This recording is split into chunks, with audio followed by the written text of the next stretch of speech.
بسم اللہ الرحمن الرحیم۔ اسلامک انسائٹس میں خوش آمدید۔ دوستو، آج کی ویڈیو میں ہم آپ کو حضرت فاطمہ بنت اسد رضی اللہ تعالیٰ عنہ کے بارے میں معلومات فراہم کریں گے، لیکن ویڈیو شروع کرنے سے پہلے ہماری آپ سے گزارش ہے کہ ویڈیو کو لائک کر کے ہمارے چینل اسلامک انسائٹس کو سبسکرائب کر لیجئے۔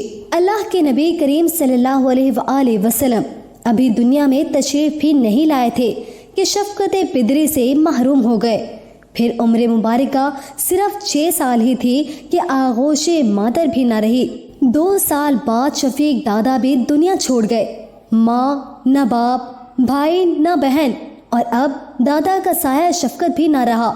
اللہ عز و جل نے اپنے محبوب کریم صلی اللہ علیہ وآلہ وسلم کو جو وجہ تخلیق کائنات تھے، صبر و آزمائش کی بھٹی سے گزار کر رہتی دنیا تک کے یتیم بچوں کے لیے ایک لازوال اعلیٰ و عرفہ مثال قائم کر دی۔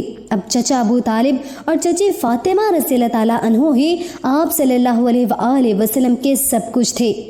جناب ابو طالب تو والد جناب عبداللہ کے حقیقی بھائی تھے، لیکن چچی نے معصوم و یتیم بھتیجے پر ممتا کے جو پھول نچھاور کیے وہ رشتوں کی تاریخ میں سنہرے حروف سے تحریر ہیں۔ ان کا یتیم بچے کے ساتھ حسن سلوک اور صلہ رحمی دنیا بھر کی خواتین کے لیے مشعل راہ ہے۔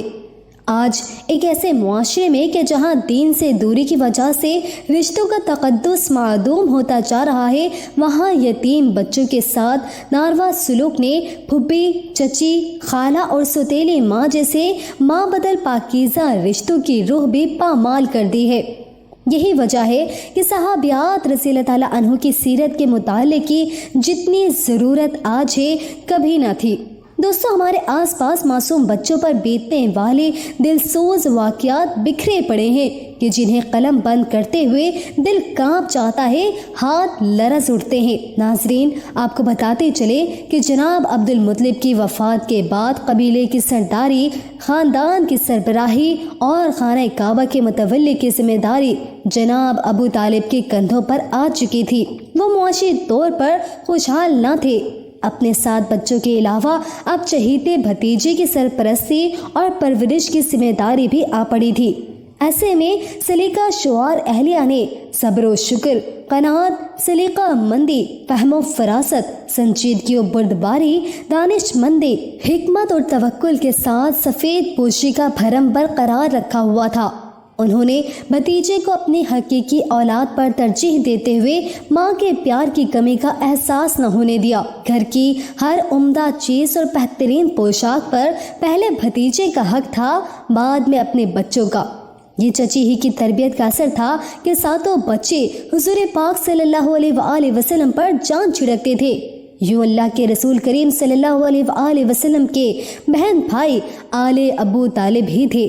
پیار و محبت کے اس مشکبو تعلق کے پیچھے حضرت فاطمہ رضی اللہ تعالیٰ عنہ بنت اسد کا وہ والہانہ کردار ہے جس کی گواہی رسول اللہ صلی اللہ علیہ وآلہ وسلم بار بار دیا کرتے۔ حقیقت تو یہ ہے کہ سرکار دو عالم صلی اللہ علیہ وآلہ وسلم کی حیات مبارکہ میں جن چند خواتین نے آپ صلی اللہ علیہ وآلہ وسلم کے لیے ماں کا کردار ادا کیا، ان میں چچی فاطمہ رضی اللہ تعالیٰ عنہ سب سے منفرد حیثیت رکھتی ہیں۔ ناظرین، کیا آپ جانتے ہیں کہ نبوت کے اعلان کے ساتھ ہی اہل مکہ کی محبتیں نفرتوں میں بدل گئی؟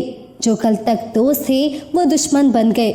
اس کڑے وقت میں جناب ابو طالب کے ساتھ حضرت فاطمہ رضی اللہ تعالیٰ عنہ ہی تھی جنہوں نے ممتا کی آغوش فراہم کی اور روح کے زخموں پر محبتوں کے پھائے رکھے۔ نیز اپنے بچوں حضرت جعفر رضی اللہ تعالیٰ عنہ اور حضرت علی رضی اللہ تعالیٰ عنہ کے ساتھ اسلام قبول کر کے سابقون الاولون کے اعزاز سے سرفراز ہوئی۔ حضرت صلی اللہ علیہ وآلہ وسلم کا دار ارقم میں قیام ہو یا شعب ابی طالب کی قید سخت طائف کا سفر ہو یا مکی کے بازاروں میں ڈھائے جانے والے مظالم، ظلمت و کفر، قہر و غضب اور ابتلا کے اس دور میں یہ چچی فاطمہ بنت اسد رضی اللہ تعالیٰ عنہ ہی تھی جو کبھی رازداری سے تو کبھی علل اعلان حق کی ممتا ادا کرتی رہی۔ قریش ابو طالب کے پاس جا کر شکایت کرتے تو جواب ملتا وہ ماں ہے اور حضرت محمد صلی اللہ علیہ وآلہ وسلم ان کے بیٹے۔ تم ماں کی ممتا کو بیٹے کے پیار سے کیسے جدا کر سکتے ہو؟ فاطمہ ان سے اپنے بچوں سے زیادہ محبت کرتی ہے، میں انہیں کیسے منع کر سکتا ہوں؟ جب انہوں نے اسلام قبول کیا تو اللہ کے رسول کریم صلی اللہ علیہ وآلہ وسلم نے فرمایا، مجھے کبھی اتنی خوشی نہیں ہوئی جتنی چچی کے اسلام لانے پر ہوئی۔ دوستو، یاد رہے کہ آپ کا نام فاطمہ رضی اللہ تعالیٰ عنہ، والد کا نام اسد بن ہاشم بن عبد مناف ہے، والدہ کا نام فاطمہ بنت حرم بن رواحہ ہے۔ عبد مناف یعنی ابو طالب سے حضرت علی مرتضیٰ رضی اللہ تعالیٰ عنہ، حضرت جعفر طیار رضی اللہ تعالیٰ عنہ، حضرت عقیل رضی اللہ تعالیٰ عنہ اور طالب پیدا ہوئے۔ طالب ان سب میں بڑے تھے، جن کے نام پر ابو طالب کی کنیت ہے۔ صحابیوں میں ام ہانی، جمانہ اور ریتا پیدا ہوئی۔ حضرت فاطمہ رضی اللہ تعالیٰ عنہ رسول اللہ صلی اللہ علیہ وآلہ وسلم کے دادا جناب ابو المطلب کی بھتیجی تھی۔ یہ پہلی ہاشمی خاتون تھی جن سے ہاشمی اولاد پیدا ہوئی۔ ناظرین، یاد رہے کہ حضرت فاطمہ رضی اللہ تعالیٰ عنہ جس دور میں پیدا ہوئی اس وقت اہل قریش کی شرافت ذلت و پستی کے گڑھوں میں دفن ہو چکی تھی۔ معاشرہ سخت اضطراب، انتشار اور سوال و انحطاط کا شکار تھا۔ شرمناک خرافات اور جاہلانہ رسومات نے انسانی زندگی کو جانوروں سے بدتر کر دیا تھا۔ اخلاقی اقدار کا جنازہ نکل چکا تھا۔ قریش اپنے آپ کو دین ابراہیمی کا علم بردار اور محافظ سمجھتے ہوئے دوسروں سے افضل و اعلیٰ خیال کرتے تھے۔ اسی احساس برتری نے غرور و تکبر کا روپ دھارتے ہوئے ان کی انفرادی و اجتماعی زندگیوں کو گناہوں کے ڈھیر میں تبدیل کر دیا تھا۔ عالم یہ تھا کہ ماں، بہن، بیٹی اور بیوی کے مقدس ترین رشتے بھی پامال ہو رہے تھے، یہاں تک کہ اپنی نوزائیدہ بچیوں کو زندہ دفن کر دینا فخر کی بات سمجھی جاتی اور اس کے قصے محافل میں بیان کیے جاتے۔ ویسے تو اہل قریش شریعت ابراہیمی سے کوسوں دور تھے، البتہ خاندان بنو ہاشم کی اکثریت دین ابراہیمی ہی کی پیروکار تھی۔ حضرت فاطمہ بنت اسد رضی اللہ تعالیٰ عنہ خانوادہ ہاشم کی چشم و چراغ تھی۔ اپنے حسن و جمال اور معصومانہ حرکات کی وجہ سے پورا گھرانہ ان کا گرویدہ تھا۔ خانہ کعبہ کے متولی بنو ہاشم کے باروب و بردبار سردار عبد المطلب اپنے اس بھتیجے سے بے حد پیار کرتے اور یہ پیار ہی ان کے ابو طالب سے نکاح کی بنیاد بنا۔ اللہ تعالیٰ نے انہیں خوبصورتی کے ساتھ پاکیزہ سیرت سے نوازا تھا۔ شوہر اور سسرال والوں کے دلوں پر راج کرنا انہیں خوب آتا تھا۔ جناب ابو طالب نے کسی ساری زندگی دوسری عورت کی جانب دیکھنا بھی گوارا نہ کیا۔ مرتے دم تک فاطمہ رضی اللہ تعالیٰ عنہ بنت اسد ہی ان کی شریک حیات رہی۔ ناظرین، آپ کو بتاتے چلے کہ شاہ بی بی طالب سے واپسی کے کچھ ماہ بعد ہی جناب ابو طالب اور ام المومنین حضرت خدیجۃ الکبریٰ رضی اللہ تعالیٰ عنہ کی جدائی سے حضرت صلی اللہ علیہ وآلہ وسلم پر غموں کا پہاڑ ٹوٹ پڑا۔ اب قریش کی روک ٹوک کرنے والا کوئی نہ تھا۔ آزمائش ابتلا کے اس کٹھن دور میں چچے کی آغوشی محبت مزید کشادہ ہو گئی۔ وہ حضور پاک صلی اللہ علیہ وآلہ وسلم کے دکھوں پر پیار و محبت کا مرہم رکھتی اور سرپرستی فرماتی۔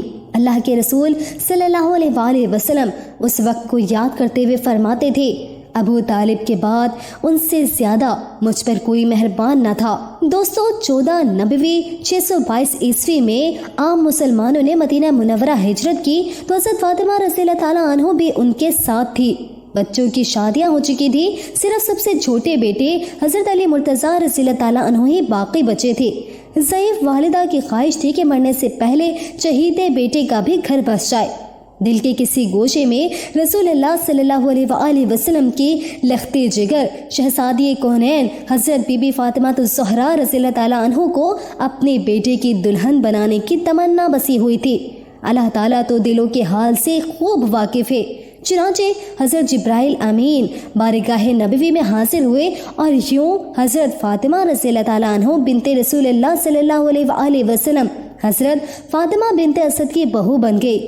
حضرت علی رضی اللہ تعالیٰ عنہ نے نکاح کے بعد والدہ سے فرمایا، اماں جان، اب فاطمہ گھر آ جائیں گی، میں پانی بھروں گا اور باہر کا کام کروں گا، وہ چکی پیسنے اور آٹا گوندنے میں آپ کی مدد کریں گی۔ اس زمانے میں کنویں سے پانی بھر کر لانا ایک مشقت کا کام تھا۔